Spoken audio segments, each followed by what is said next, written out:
money in the bank? Position make you rich? I don't have that type of richness. My richness is life forever.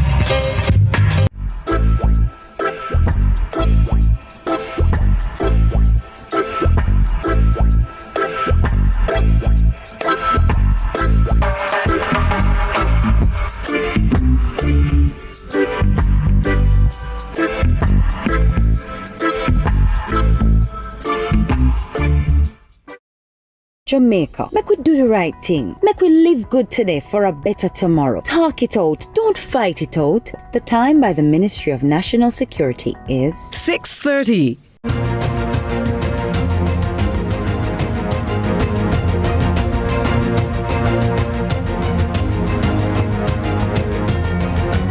In his 1993 album, Burning Spear sang the hit song, "Me Give Them What Them Want, Yes, Me Give Them." And in that song, he said, the message is in the music is in the message. Or is it?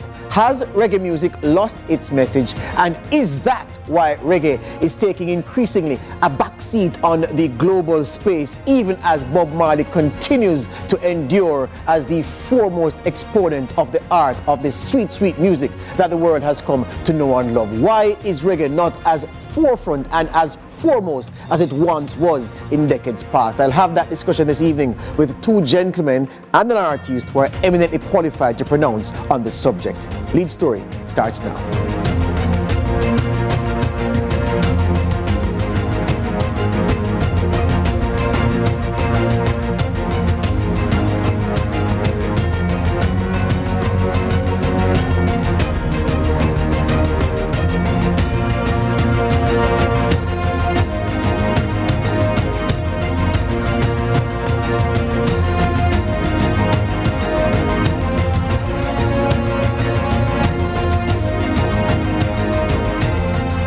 Reggae music, a wonderful thing that Jamaica has gifted to the world. And what is true is that our nation is great because of how well our sports stars and our exponents of the fine art of music, what they've done over time to increase the resonance and expand the footprint of Jamaica right across the world. Did I say good evening and did I say welcome to Lead Story on CVM TV? And did I say my name is George Davis? If I haven't said those things before, I'm saying them now. Good evening and welcome. You know, it wasn't until about 2012 I was of course I understood the impact of reggae music on the world, and I understood the impact of reggae music on building out Jamaica's renown across the world before this. But in 2012, I was in Washington, D.C. on an assignment. I was covering the U.S. election at that time. It was Obama versus Mitt Romney. And I was among a group of journalists from around the world who were brought there by the U.S. State Department to attend upon the election campaign and ultimately on election day. And in my group was a guy from Brazil, a journalist called João Ochoa. He was from Salvador State. And he said to me, we were talking about music, and he said that, you know, what I love about Jamaica, the music. And I expected him to say, of course, Bob Marley. And he said, no, Bob Marley is great, but I love Gregory Isaacs. And I said, you know Gregory Isaacs? And he said, yes. And he was giving me a story about a venue in his village, in his district rather, his community, where a huge venue could hold tens of thousands of people. And he said Gregory Isaacs came to perform, and the crowd for the Gregory Isaacs performance was so huge. He said the weight of the crowd inside pushed the perimeter wall down, and so the hordes outside could just rush in to blend in with the paying patrons, and it was just a wonderful thing all around for Gregory Isaacs. And this was years ago. The cool ruler had a spell, he said, on many Brazilians who respected Bob Marley's prowess, but for them, Gregory Isaacs was the king of reggae. That was just an example for me of how much reggae is consumed around the world and how much the world knows about our foremost artists. Anyway, we're setting up this piece for you now. It's Reggae Month, and why is it that we ventured to do this topic this evening is answered in this piece. Get up, stand up for your right. Of the 6 indigenous genres of music in Jamaica, reggae has made the largest global cultural impact, regardless of dancehall being the music of the local Jamaican masses. Reggae evolved out of the period of rocksteady dominance in the 1970s, and men like Bob Marley and the Wailers and Toots Hibbert were some of the early pioneers of the genre that would make Jamaica a force in global music. The music of Bob Marley was used as a symbol of resistance across the globe and importantly in African countries as they fought for self-determination. Bob used reggae rhythms to tell people to get up and stand up for their rights. Zimbabwe, a freedom anthem written in solidarity with the natives of then Rhodesia, was the soundtrack for the freedom fighters who wished to end colonial rule. His music was also used in the fight against apartheid in South Africa. Locally, Bob encouraged one love for the warring PNP and JLP factions, even being attacked at one attempt and returning to attempt to unite Jamaica, deeply divided by politics, inviting both Manley and Siaga on stage together at the time in a sign of unity. Bob's more radical bandmate Peter Tosh is known for his music proselytizing ideas of revolution, with powerful songs advocating for human rights such as equal rights and justice and Legalize It, adopted as an anthem for the movement of the legalization of marijuana use. Artists such as Luciano, Garnet Silk, Dennis Brown, and Alton Ellis used reggae as a conduit for spreading messages of spirituality, love, and community, while artists such as Buju Banton, Sizzla, and Capleton forged a more belligerent path, genre bending with dancehall influence to charge potent, often violent lyrics, creating a burnout culture that was able to stand with the dancehall heavy hitters of their time. The potent lyrics often found them in trouble with the human rights lobby, as the charged lyrics were often offensive to some. A new generation of NEO reggae has emerged, with standard bearers such as Chronix, Coffee, Protege, Romain Verga, to name a few. But the NEO reggae has struggled to make the impact or even the commercial success that their predecessors have been able to.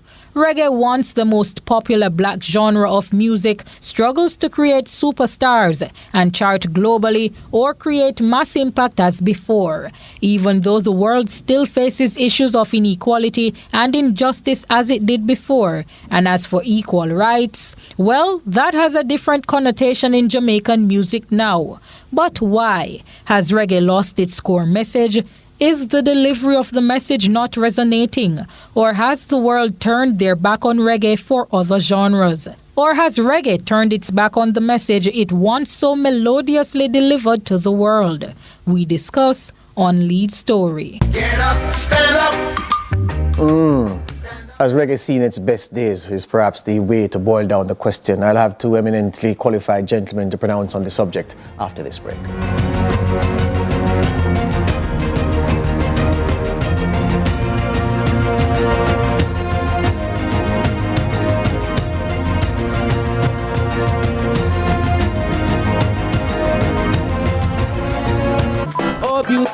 Reggae lovers, tune in to a special Skyline Levels Reggae Month 2-part showcase of Culture Works, promoting and celebrating a new wave of conscious young kings and queens of reggae, full endorsed by the Ministry of Culture and the Jamaica Reggae Industry Association. That's this Saturday, 10 p.m. CVM TV, to witness part 1 of Culture Works, keeping consciousness at the heart of reggae music.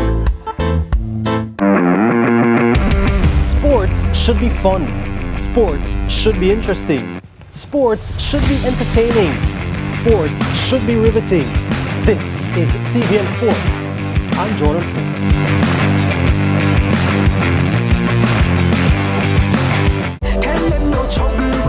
Episode 5, Wagwan people. Pump it grow a little bit. Rough. Yeah. Slim get fluffy.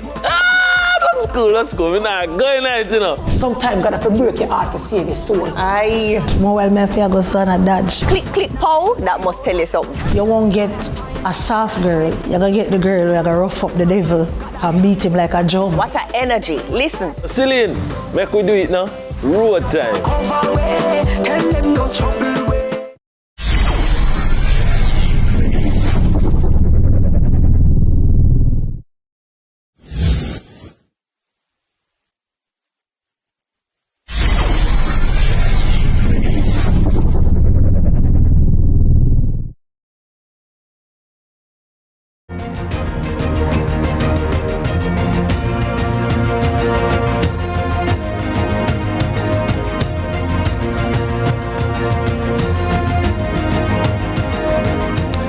welcome back to the discussion. Now, I keep referencing my uncle, who's been an attorney now for about 40 years.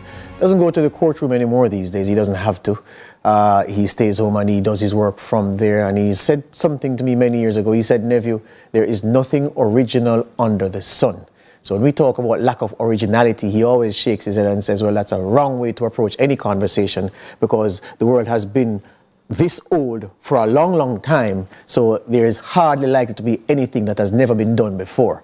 Yeah, and I take that into this discussion that we're having now about reggae as we observe Reggae Month. Dr. Dennis Howard is Senior Lecturer at the Institute of Caribbean Studies at the UWI Mona. He's with us this evening, as is Clive McKenzie, who is, eminently positioned to speak about reggae and music and entertainment. And later on, we hope to grab a word with Cecile.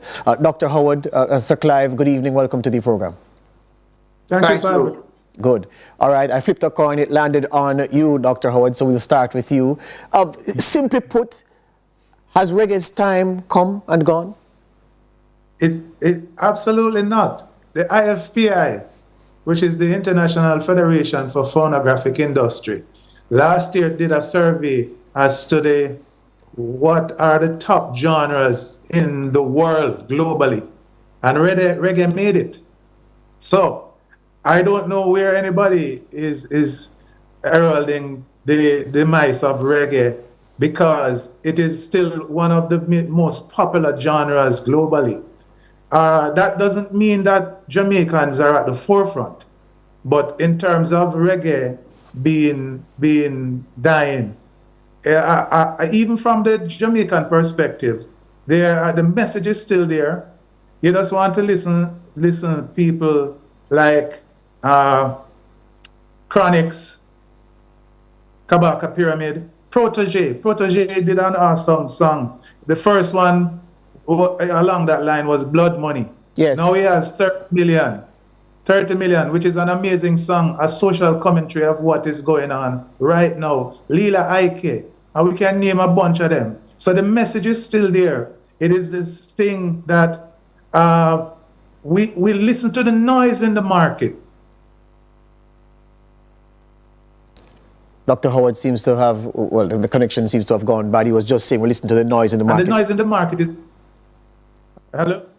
I'm back? Yeah, you're back. Yes, you're back. Yeah, so I'm saying we love to listen to the noise in the market, and the other genres, whether it be one beat, trap-all, dancehall, they make a lot of noise, but musically they don't make any noise. Yeah. They are usually stunts and controversy and getting locked up and all of that. Hardly any music of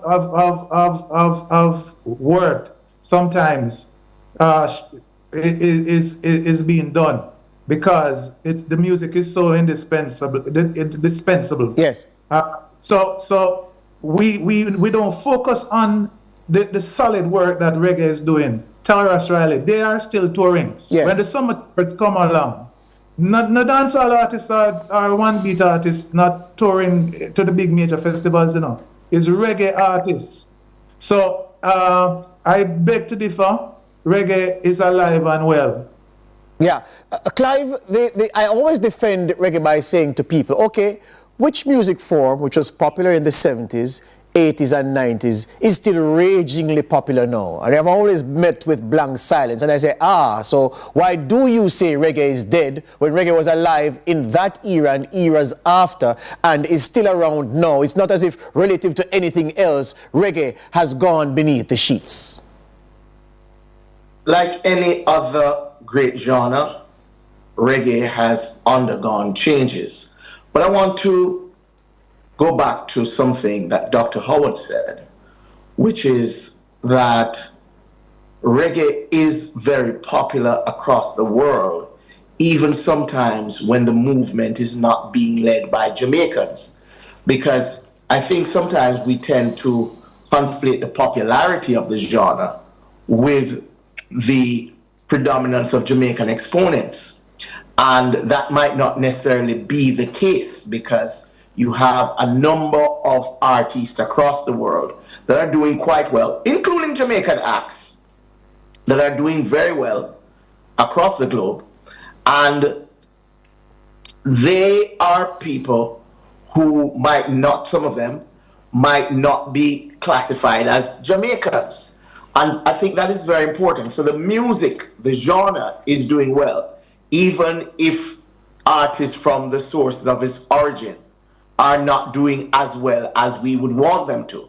I think that's a very important analysis to make, because quite often we just write off reggae because we might not see as many reggae acts flourishing in Jamaica, and we don't understand that, well, some of them are doing well overseas, some Jamaican acts. Yes. And then you have others from overseas. Yes. Who are carrying on the movement. Yes.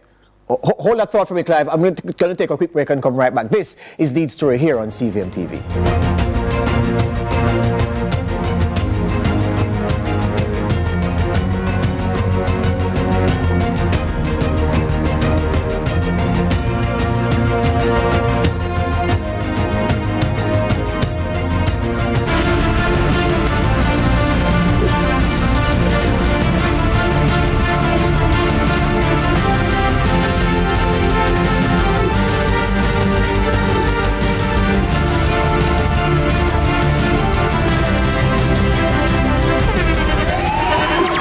The internationally acclaimed On Stage with Winfred Williams. At a new time, Saturdays at 8 p.m. on CVM TV. So much more than entertainment. Oh, beautiful. Reggae lovers, tune in to a special Skyline Levels Reggae Month 2-part showcase of culture works, promoting and celebrating a new wave of conscious young kings and queens of reggae, full endorsed by the Ministry of Culture and the Jamaica Reggae Industry Association. That's this Saturday, 10 p.m. CVM TV, to witness part 1 of Culture Works, keeping consciousness at the heart of reggae music.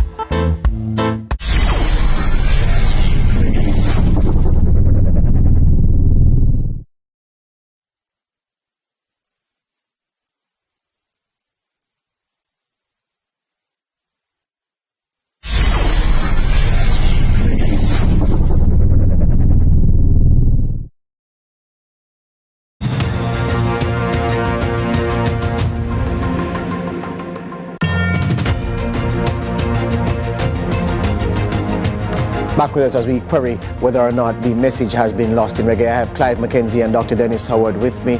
Clive, let me resume with you. So, can reggae be said, well, is reggae in rude health? What I'd say is that you have a number of metrics that you need to use to determine the success of a genre. One of the things about reggae is that it has spawned so many offsprings. So you look at dancehall, you look at reggaeton, you look at hip hop, you look at so many different genres of the world, and reggae has had some influence on them. And that's also indicative of success. And also what I pointed to earlier on, that some of the metrics that we are using to assess the power of reggae right now might be missing certain key facts. So to me, reggae is alive and well. It's just where we're looking to see where it is alive, that maybe we are not getting the kind of indicators that we're looking for. But I think in the main, it is alive and well. Yeah. So let me ask you this way then, Dr. Howard. Reggae does not have, it does not need, in my view, a torch bearer anymore, because the way has long been lit. But I do think it needs somebody to be carrying that flag and holding it high. Is the absence of a flag bearer now, in the way we've had flag bearers in the past, is that causing people to think that reggae is not forefront as it was, and that it ought to be right now in the world of music? It might be, but I don't think it's a different time. And this time, flag bearers are not necessary. if you look at the case of hip hop, there was no flag bearer for hip hop for a long time until what's his name? Well, Drake and Kendrick will tell you that they're flying the flag. Kendrick Lamar. Yes.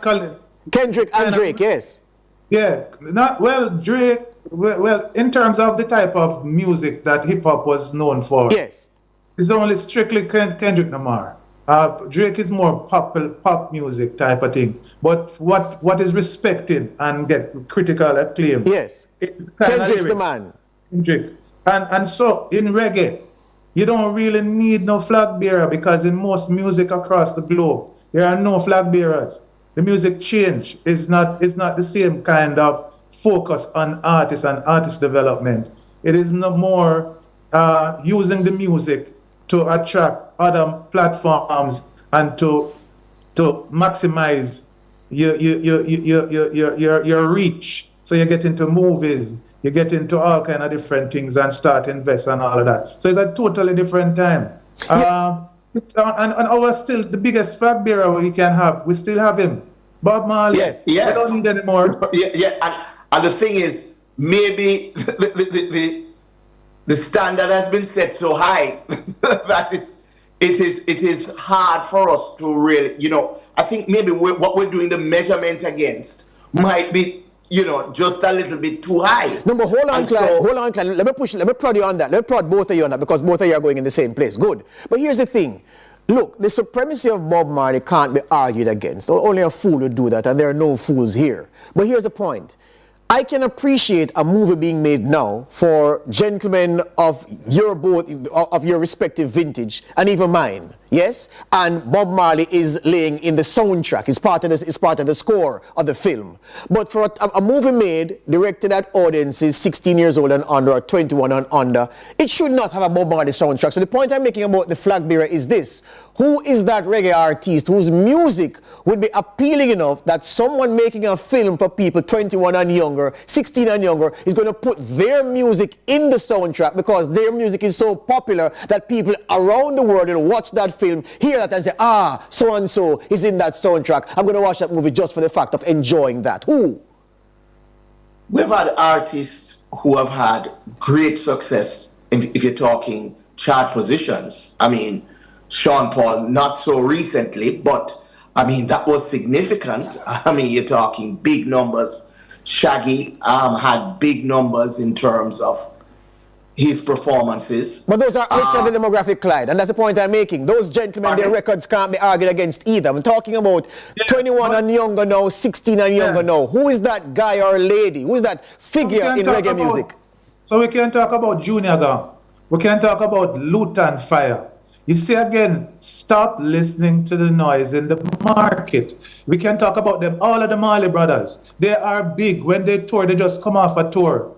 We can still talk about Inner Circle, who is still touring globally and still very successful. Inner Circle have one of the biggest songs out of in reggae, which is Bad Boys. Yeah. Somewhere in the world, that song is being played now, and they are collecting money because of the Cops show. Let me put it another way, Dr. Let me put it another way, because I want to make sure that you're getting me. Again, none of the names you've mentioned can be argued against for what they've done and who they are. Personally, I think Junior Gang is massively underrated by so many people, given his catalog and his quality. But here's what I'm saying. There was a time when, at the biggest events, you dropped a hot reggae artist and the whole stadium would know who that was. So I'm saying now, NBA All-Star Weekend, gentlemen, it just passed. Yes? NBA All-Star Weekend in Los Angeles of all places. Halftime show. Which reggae artist, 25 and younger, 23 and younger, would you play their song and the whole stadium would know that, this is reggae so-and-so, this is the Jamaican guy, or whomever it is around the world who's an exponent of reggae now. Who is that big reggae artist carrying the flag? That's the question I'm asking. Go on, Clyde. And that's the point I'm making. Well, and that's the point I'm making, gentlemen. That's why I'm asking about the flag bearer. So let's make a distinction. Yes, sir. Between Jamaican music and reggae music. So I mean, I think when we're using the reggae now, we're using it as a catch-all term, because that's why I introduced. Because when you're asked about people of a certain age, yes, right, more than likely, many of them will be dancehall or the new wave kind of exponents. So I'm saying that in terms of artists who are able to hold their own in terms of an international audience, you have people, you know, who I mean, have international appeal. For example, Shenseea, she has international appeal. She's somebody who, I mean, we might not necessarily classify her as a reggae act. Yes. But in terms of her recognition outside of Jamaica, she's certainly there. Yes. You know, that's just one example I could think of, you know. So yeah, you still have Jamaican acts that would still have some international presence. So I wouldn't say that, I mean, we're off the stage completely. You know, if you're talking about people who are, you know, under 30 or just touching 30, you know, you still would have a few of them. And I mean, the thing is, what you find is that sometimes some of our younger acts, you know, the Skanks and the Skiddy Bang and some of them, they're able to attract international collaborations. Yes. You know, with other acts. So the other thing that we have to bear in mind is the consumption patterns for Jamaican music. Yes. We tend to not be as active in terms of purchasing. In nowadays we talk about streams and, yes. and all of that. We tend to consume more live than recording. Yes. And so many times you go out there and you might say, well, but I mean, the Jamaican artist not selling, so the yes. music not really happening. Yes. But when you look at the impact yes. of the music, it tells a different story. The streets, it's a different story. I hear you on that. I think a good example was the verses that we had with Bounty and Beanie. Yes. And Bounty Killer. Yeah. Because a lot of people thought that. Yeah, it's unfortunate they're chasing me. The news at 7 is upon us. Dr. Howard, in 20 seconds, I give to you your final word before you go. So I'll agree that we don't have a headliner with a big song, but that we don't need that. Yeah. Because reggae is bigger than Jamaica. Yes. The music is in a lull. Even dancehall and the other genres, we are in a bad way. Yes. Unfortunately, I'm afraid I have to give you the bad news, but that's a problem because we don't have any stars. We have to go. I have to go. I have to go bring you back. I have to invite you back. They're chasing me. The news is upon us at 7 o'clock. Thank you very much, gentlemen, and good evening. Lead story ends. The news at 7 comes up now.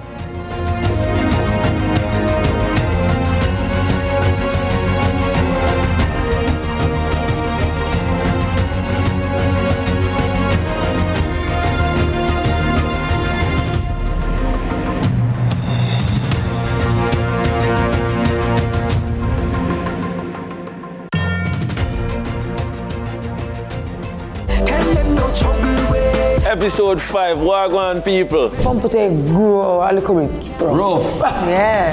Slim get fluffy. That's cool. We're not going at it, you know. Sometimes gotta break your heart to save your soul. Aye. More well, me feel good. Keeping consciousness at the heart of reggae music.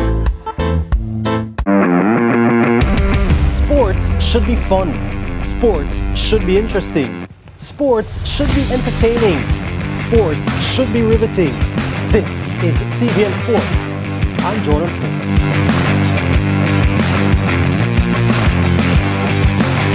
You can open a Sagicor Bank savings account from anywhere. Go online and open yours today. The time by Sagicor Bank is 7 o'clock.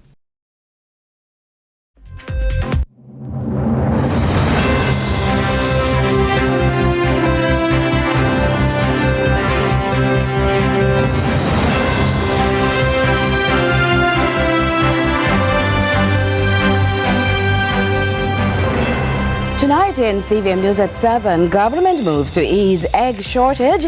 Disrespectful garage operators facing the brunt of the law, and police killings surge, raising accountability concerns. In the business report, we recognize 20 years of Lashushan Barbican, while in traditional flavors, we spread the love for peanuts. And finally, in sports, Catch or Friday feature, the winner's edge.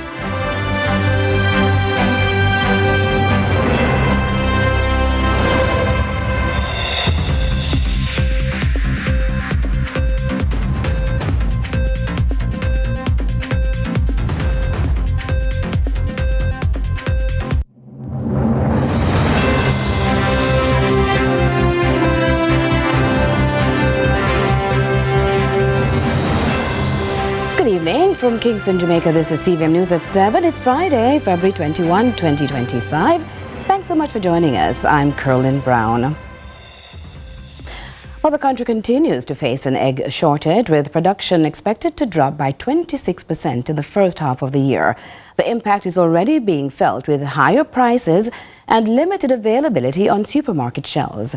Agriculture Minister Floyd Green provided an update on that concern, as well as on local agriculture, or maybe that aquaculture in general. Ramon reports. Egg supplies are tight and prices are climbing. Agriculture Minister Floyd Green says production is set to drop significantly in the first half of this year compared to last. For January to June 2025, we are expecting to see a 26% reduction in our production of eggs. In fact, last year we would have produced 123 million eggs in January to June in 2024. This year we're projecting to produce 95.4 million eggs. The minister says the shortage stems from Hurricane Beryl, which destroyed 43,000 laying hens last year. Surviving birds also struggled to maintain production levels due to stress and heavy rain. We do understand that that also provides some pressure in relation to pricing, and we have seen where there's limited supply, some increases in relation to price. The government is taking action to ease the impact, allowing hotels and bakeries to import liquid and powdered eggs, while keeping restrictions on whole egg imports. What we're planning to do and what we've started to do is to target our large-scale users of eggs and to allow them to be able to import liquid eggs, so that will allow more whole eggs for local consumers. Jamaica is also exploring alternative sources for hatching eggs, looking overseas to restock poultry farms.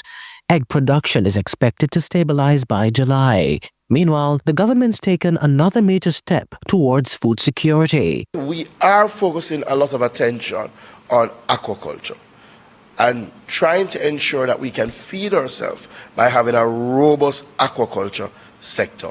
One of the things that we're doing is that we're constructing a new state-of-the-art tilapia hatchery, and that is now 60% complete, and we do expect that we will be complete by the second quarter of this new financial year.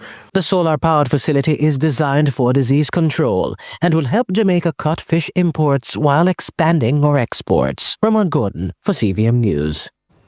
A sharp rise in fatal police shootings has reignited concerns about excessive force and accountability. While authorities insist officers are targeting criminals, human rights advocates warn Jamaica could be slipping back into a dangerous pattern. Here's more from Shantae McNeil. These numbers paint a troubling picture. In 2024, 19 people were killed by police between January 1 and February 20. But fast forward to 2025, and that figure has skyrocketed to 50, an alarming 163% increase in the comparative period. This surge has reignited long-standing concerns over police accountability, with human rights lobby group Jamaicans for Justice (JFJ) and the Independent Commission of Investigations (INDECOM) sounding the alarm. JFJ Executive Director Michael Jackson warns that if this trend continues, Jamaica could revert to an era where deadly encounters with the police were commonplace. In 2010, you had over 400 civilians who were killed. Then you look at 2011, high 200s, 2013, 258.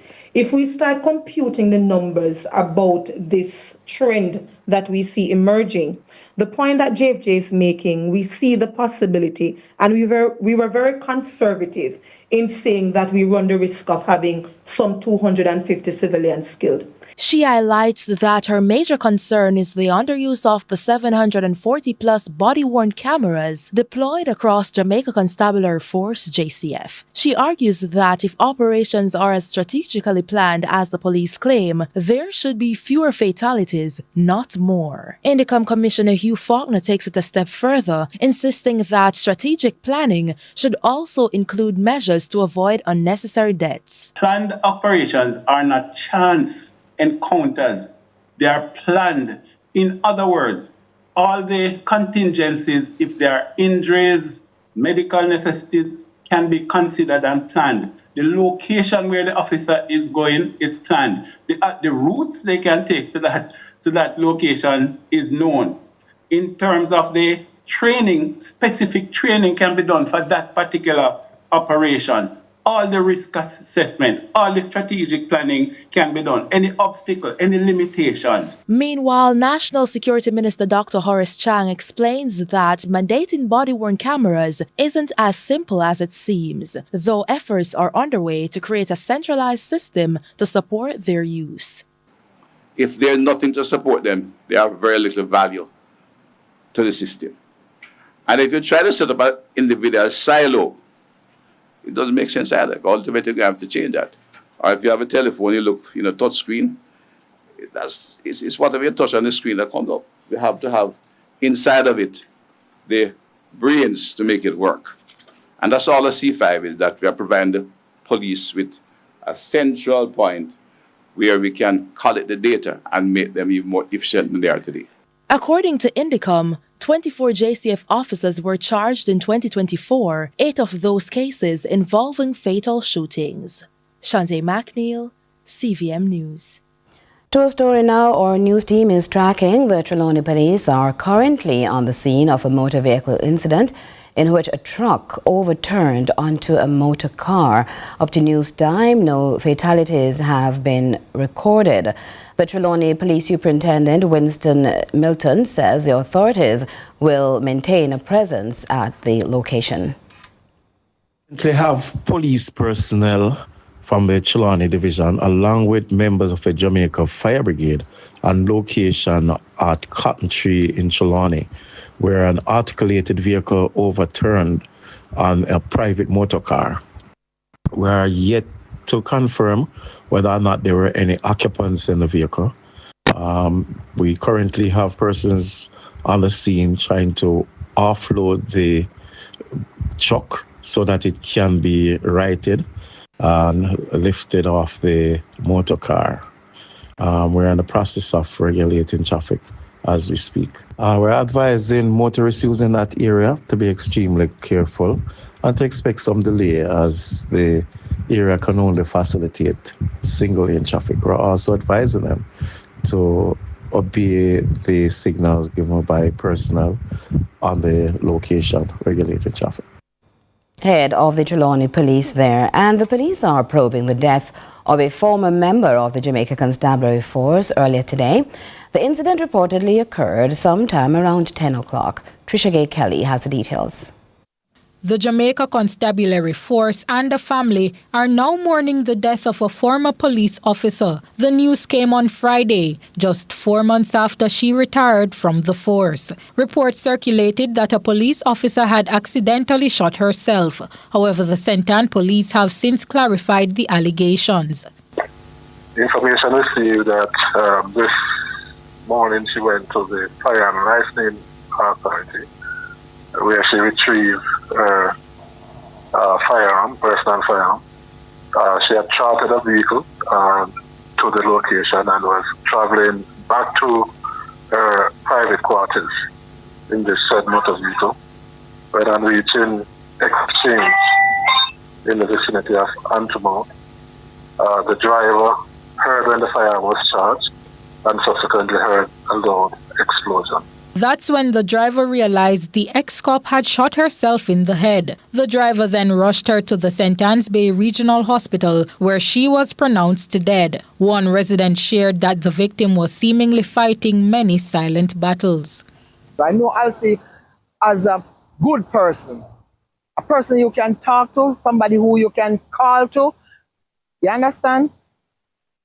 In spite of what happened now, we all go in depression. And to me, it seems like she's in a depression. She in a depression. It's a long story. Though preliminary reports suggest a possible suicide, head of the division Senior Superintendent Dwight Powell says the police will continue their investigations. Okay. We suspect that her death may be self-inflicted, but it's early days for the investigation. We are pursuing, forensicating the scene and doing the necessary around this investigation. The ex-cop served in the St. Mary Division and retired in October last year. Trisha Gay Kelly, CVM News. More CVM News at 7 right after this.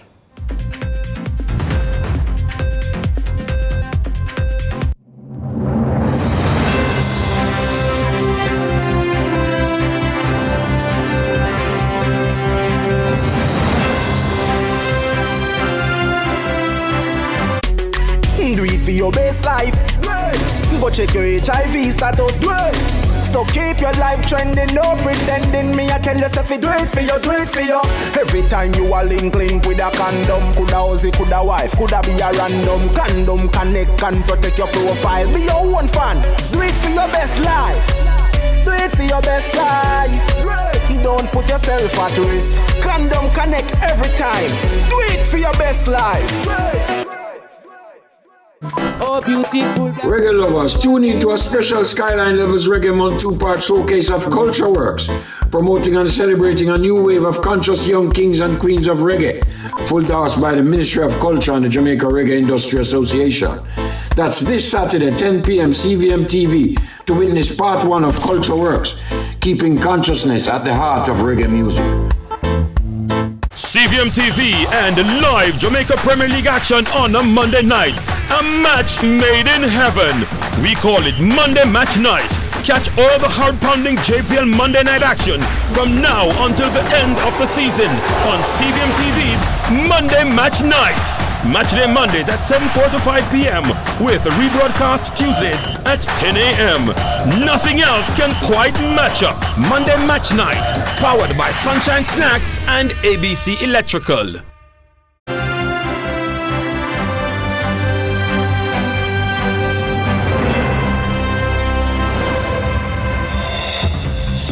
Welcome back. Thanks so much for staying with us. The KSAMC is cracking down on defiant garage operators who continue to be a nuisance because of where they are located along roadways in the corporate area. Adrian Williams was in Morton Park. Disrespectful. That's how City Inspector for the Kingston and St. Andrew Municipal Corporation, KSAMC, Alric Francis, describes the several garage operators who have been served notices to cease and desist their operations on roadways and sidewalks for the past year, as he led a team from the enforcement unit clearing derelict vehicles. That is our first option, not to move. So to use moral suasion. That is not working. It is not working with these operators.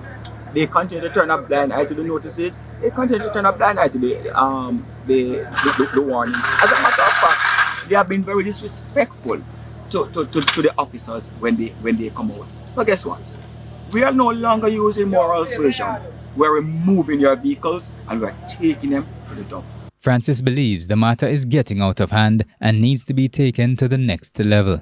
I'm going to have a discussion with our legal team to see how we can literally at this point take legal actions, because we don't have the resources to all come in at the same location.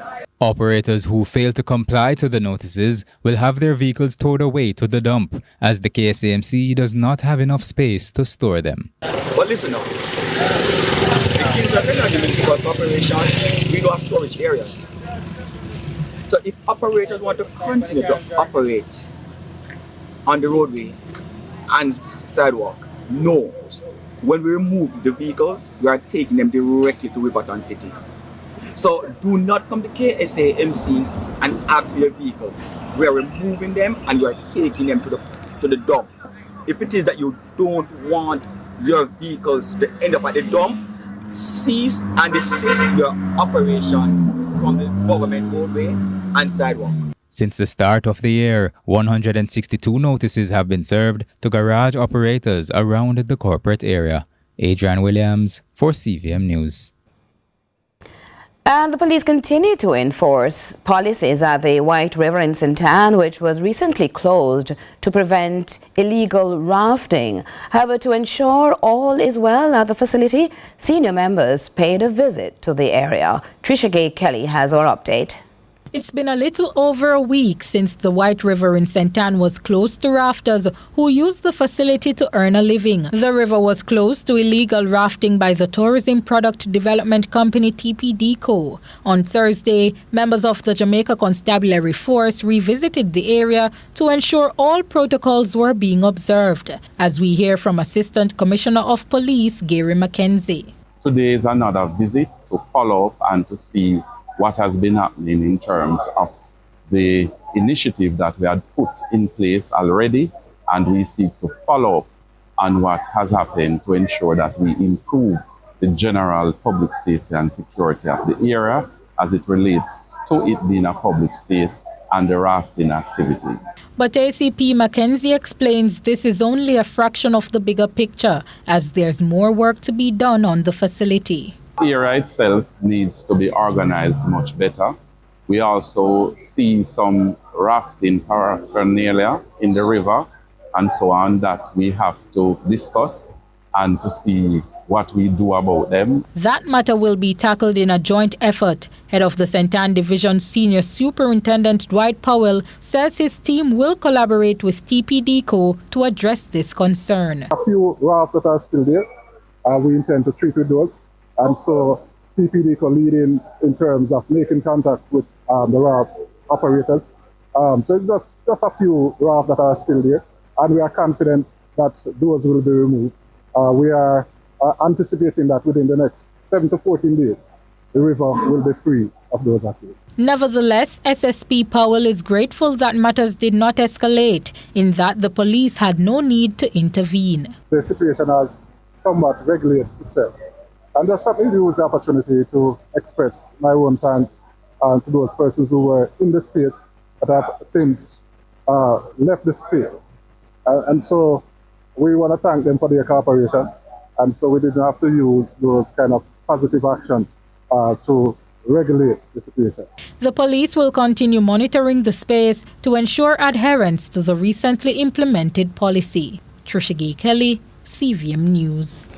The Information Commissioner is ramping up efforts to educate the public on data privacy and the importance of compliance with the Data Protection Act.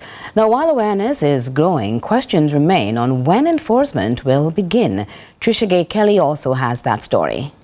The time it has taken to enforce the Data Protection Act has been a concern, particularly with questions about when it will take effect. Despite mounting concerns, Chairman of the Data Protection Oversight Committee, Christopher Rickard, could not give a solid answer. We are but a babe in the global scheme. Europe has been doing this for 50 plus years. And in my recent discussion with 2 data privacy organizations in Europe, you know what's interesting? They're having some of the same challenges as us still. And we're only 2 years old. We're brand new. Instead, he says the policies will be enforced when the time is right. For now, the Office of the Information Commissioner is working on public education. Deputy Information Commissioner David Gray says it's vital to highlight the implications of not adhering to the governing laws of data privacy. We also want to ensure that the rights are covered. We want to ensure that accurate data is dealt with. We want to ensure also that our data subjects, the standards, as I mentioned before, would have been upheld. The rights are also upheld. And the information which is being collected is being collected fairly and lawfully. He says if this is not being done, that principle is the most unethical aspect of the practice, a perspective that is shared by Executive Director at Jamaicans for Justice, Michael Jackson. If we understand our rights to privacy in a broad way, then we will be able to claim those rights as the Office of the Information Commissioner rolls out their public education. As we go online and sign up information and so on, we will understand how we use our data and how we protect our data. Trisha Gay Kelly, CVM News. Thanks, Trisha K. Of course, the sports desk is very active as usual. And so Renato Adams is there to tell us some of the top stories coming up. Hey. Hi, Caroline. So tonight, head coach and founder of MVP Track Club, Stephen Francis, he has announced that two-time world champion Shericka Jackson will be contesting the double this year, both the 100 meters and the 200 meters at the World Championships this year. Also, we'll be recapping Thursday night's action from the Jamaica Premier League, and it's Friday, so guess what? We'll have the winner's edge with Rohan Daly. With Rohan Daly, all right. All of that coming up in a while, so stay with us. We'll be right back after this.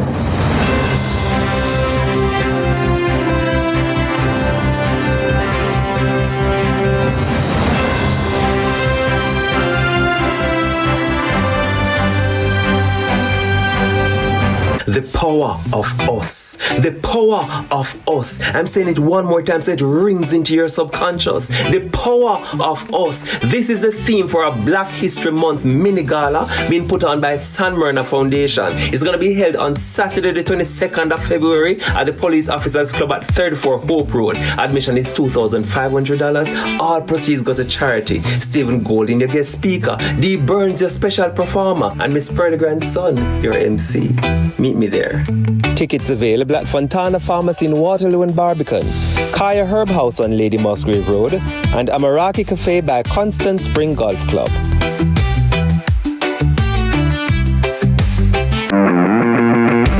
Sports should be fun. Sports should be interesting. Sports should be entertaining. Sports should be riveting. This is CVM Sports. I'm Jordan Fort.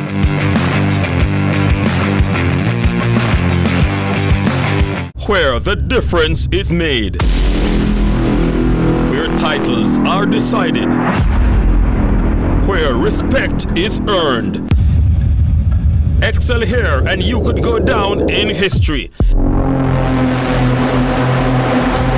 It's the Final Third, CVM TV's weekly JPL preview show every Sunday, starting 30 minutes before our live broadcast. Get insight, analysis, and hear from your favorite players weekly, just before we bring you our feature broadcast for the day. Move from defense to attack and join us in the Final Third. This and every Sunday until the end of the JPL season.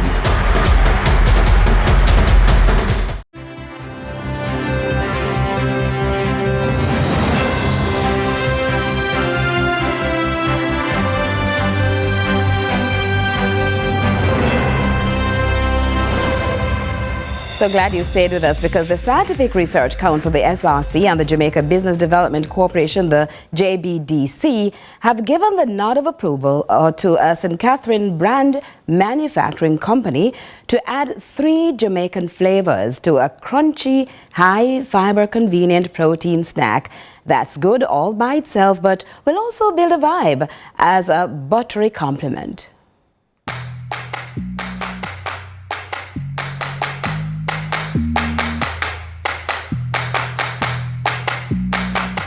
It's like they call your name. Those irregularly shaped legumes we misclassify as nuts, even though they grow underground. Well, they have been adopted into the culinary world as peanuts. After all, they are pea-size, and according to one explanation, their unique shape helps them fit snugly into the soil. True to form then, small seeds grow into mighty trees, and good things come in small packages, like Dalton Bryan's experiment, which has sprouted into a certified hot nutrient stacked snacks. The brand says Gentile. How did you come up with that name? So for genteel, I wanted something to say cultured, sophisticated, and genteel is of sophistication and it's a cultured brand. And the tagline is the rich taste of culture with every bite. So every time you have the peanut butter, every time you have the peanuts, you're tasting culture in terms of our flavor and our product. So everything tied together. Are you a one-man band? Well, one man with the Lord. But he has placed other persons in terms of JBDC, SRC, those companies that can help put me in the right space, and here I am. Comfortable and grateful, he says, thanks to a financial grant from the Heart Trust NTA. And I see you proudly display that you're a certified JMEA member? Yes, I am a member of the JMEA. So you're walking in the straight and narrow? I have to. When you're serving the Lord, you have to do everything the right way. I look around and I'm seeing production. I see a space with equipment and you're ready to go. But all is not done at home. No. So I use JBDC, their incubator unit. That is where I do my production. And so I'm trying to I've sourced the machines that I need for myself, because Monday to Friday, it's kind of challenging for me to actually go there and work. So when I get a day off, then that is when I go there and work. So on the weekend or in the nights, that is where, you have time for yourself. You can come in after work and then just go and do it, because I have a 9 to 5. How long have you been in your 9 to 5? Well, I've been there 2.5 years. Mm-hmm. And you see a gateway to step out and step in with genteel. But with God, all things are possible. Next time. Oh, look, now I'm going to start getting geared up because I'm going to get my hands dirty. No, it's clean because this is clean work. We'll be making Scotch bonnet flavored peanuts.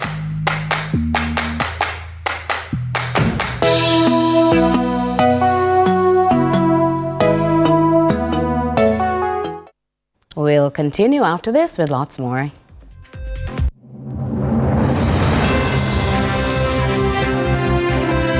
Reggae lovers, tune in to a special Skyline Levels Reggae Month 2-part showcase of culture works, promoting and celebrating a new wave of conscious young kings and queens of reggae, full endorsed by the Ministry of Culture and the Jamaica Reggae Industry Association. That's this Saturday, 10 p.m. CVM TV, to witness part 1 of Culture Works, keeping consciousness at the heart of reggae music.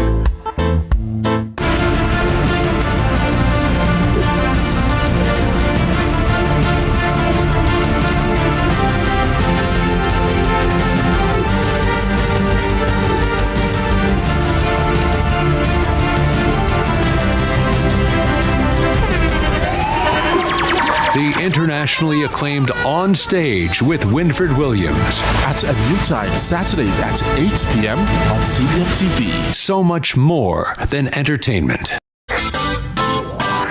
Every dream conquered is another dream game. I land and I fly again like a jet plane.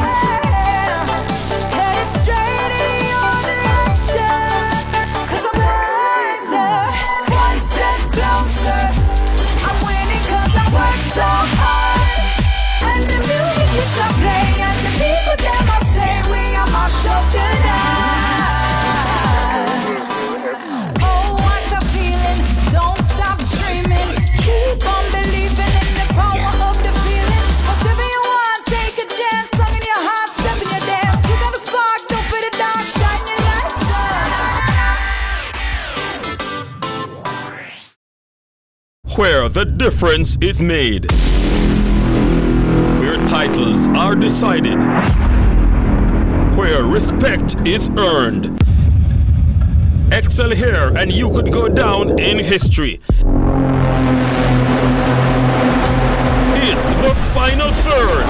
CVM TV's weekly JPL preview show every Sunday, starting 30 minutes before our live broadcast.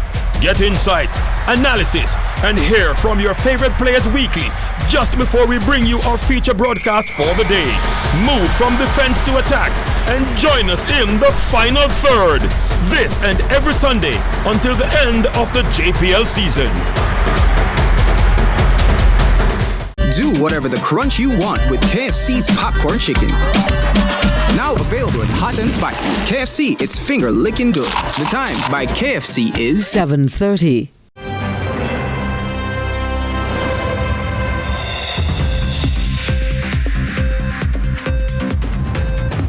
As we welcome you back, it's time to find out what's happening on the local social media space.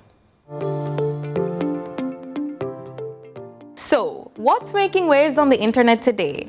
The Tax Administration of Jamaica, the TAJ, is urging individuals to collect their outstanding reverse income tax credit payments totaling 4,171 unclaimed sums from remittance agencies by March 7, 2025. After this date, uncollected funds will be returned to the consolidated fund as mandated by law. Social media users react to this. At @mass_selection and documents, because they have not done a good job in advising persons that the money is ready for pickup.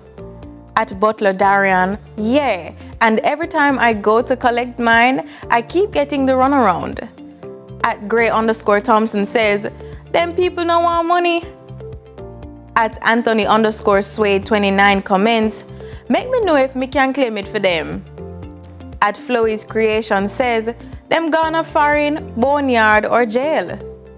At Galope comments, now y'all will see that illiteracy is one of the best friends of poverty.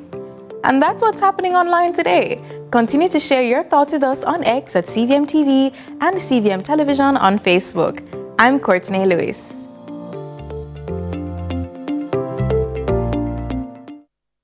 We'll be right back.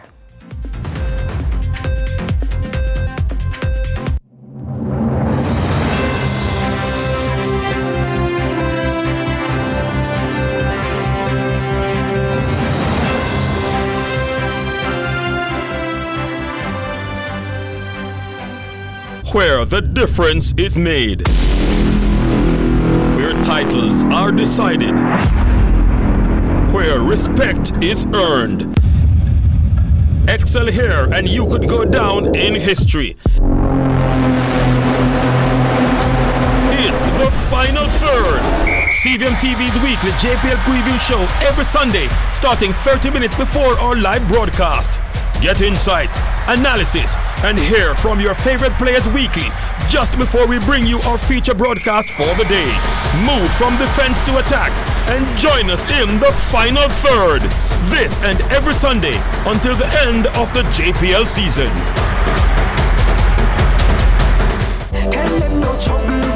Episode 5, Wagwan people. Pump it grow a little bit. Rough. Yeah. Slim get fluffy. That's cool. We're not going at it, you know. Sometimes gotta break your heart to save your soul. Aye. More well, my fear go son a dodge. Click, click, pow. That must tell you something. You won't get a soft girl. You're gonna get the girl who's gonna rough up the devil and beat him like a drum. What a energy. Listen. Celine, make we do it now. Road time. Tell them no trouble.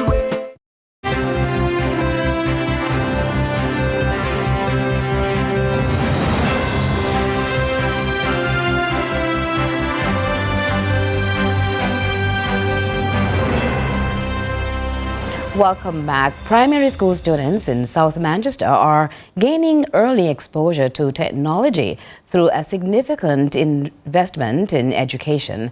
The Plowden Primary School received new devices and a coding curriculum designed to equip the pupils for the digital age. Courtney Lewis has the details. A public-private partnership with Gelevate Education is paving the way for technology adoption in schools, as Plowden Primary received new equipment for their computer lab. Stakeholders say the goal is to ensure Jamaican students become more tech and AI literate as digital transformation accelerates across the globe. We have a goal of helping at least 1,000 kids in this region in the next 3 months achieve competency in artificial intelligence and coding because we believe that this is the future. It's the best way to help our community.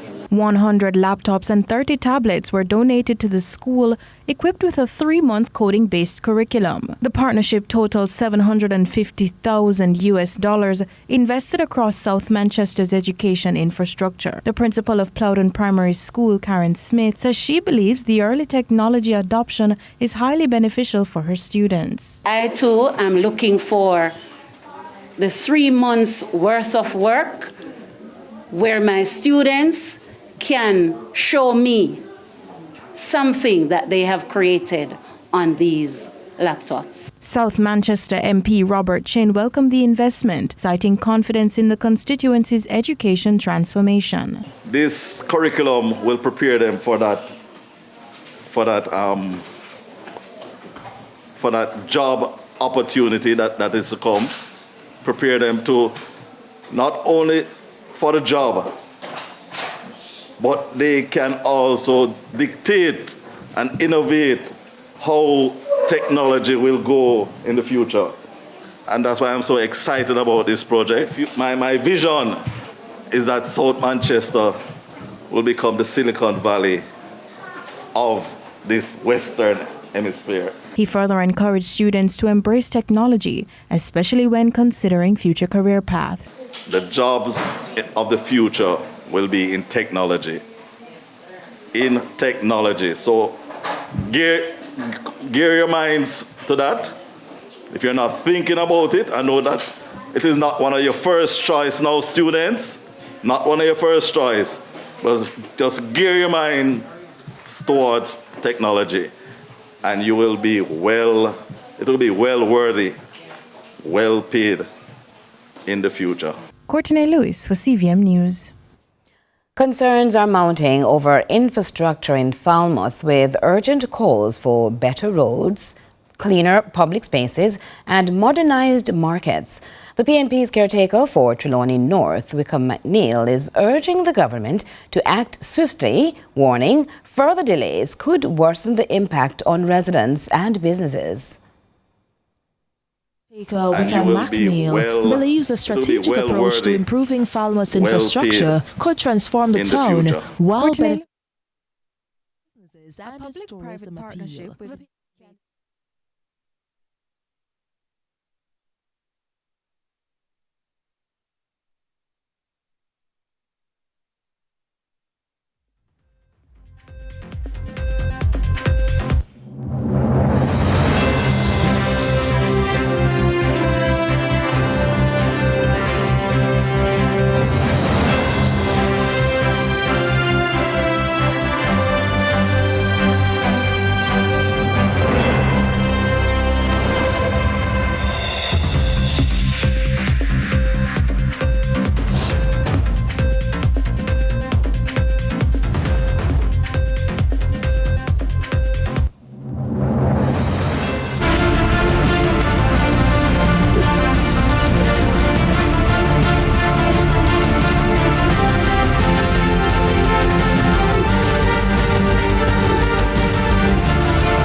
The internationally acclaimed On Stage with Winfred Williams. At a new time, Saturdays at 8 p.m. on CVM TV. So much more than entertainment.